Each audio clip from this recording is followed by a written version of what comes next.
Hey, well, there we are. Here we are again, I should say. There we are. No, here we are again. December 28th, 2011 this time. And let's take a look at this. What you would think on the whiteboard, knowing what happened, looking at the set list even ahead of time. I didn't even play that game where I just pick a show and don't check it out.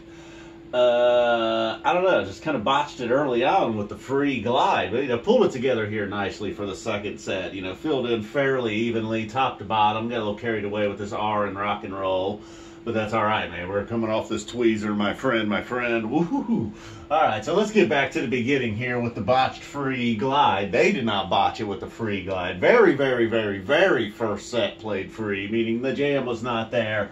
But that's a pretty solid first start to the first set. Then, okay, you get a possum. If you're going to get a possum that early in the show is a good deal. Definitely keeps the momentum flowing, Free, get you rocking. Nobody wants a dud to start the show. Free glide, certainly not a dud. So at least possum keeps it going, Then we get our first little journey into the jam on the night. And it did not seem like that was going to be the case early on in the cities. Not a huge jam. It was short. The lights got involved. Trey starts kicking some pedals, though, right when you think maybe the cities is going to end. Finally, it goes on to Curtis Lowe and probably maybe my favorite, maybe my favorite Paige McConnell vocals there. Then we get a big mid-set bomb from Stash. The build in Stash just led to a big electric explosion right here in the first set. Then we go on to Contact. A lot of repeats actually in this show from the 228 show that I did yesterday. So then after this bomb, you got to cool down a little bit with Contact, sample in a jar, and then they rev it back up with Kill Devil Falls. Only, that was just hitting fourth gear. Then they hit fifth and big time high gear for Bathtub Gin. Absolutely blazing at the end of Bathtub Gin. Now that's a way to end the set right there. So you get started great with free, ending it with an amazing blazing gin. What a pretty solid first set. You got some Trey pedals there in the Cities Jam early and middle of the first set. Got some Page vocals. Got the bomb from Stash. So that set had just about a little bit of everything. Even the Contact. If you're going to slow it down and play, I don't want to call Contact a ballad, but it kind of is. And Sample in a Jar was brief, we'll say. If you're going to visit Sample in a Jar, it was probably just about a 4 or 5 minute trip into that. So, boom. Now on to the second set. We can start with Birds of a Feather. Much like free, not a whole lot of jamming going on here, but it is not a dud. Birds of a Feather, strong start to a set. Going into Carini, and then you're expecting here Carini set second song.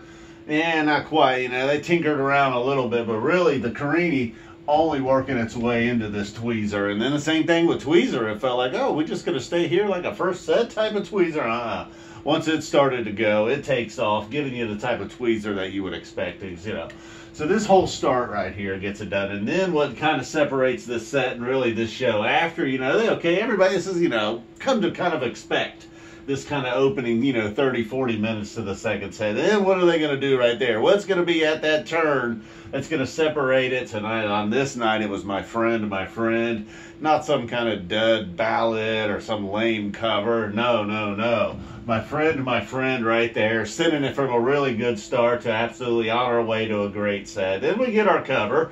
Could have been a flop, but absolutely not. Instead of a flop, it was an absolute flamer, man. Trey just going to town on rock and roll there, heating things up, and then you got to cool it down a little bit with the NICU bounce. And similar over here to the Contact Sample in a Jar, getting the combo there. Hood to say, hey, we're not done jamming yet.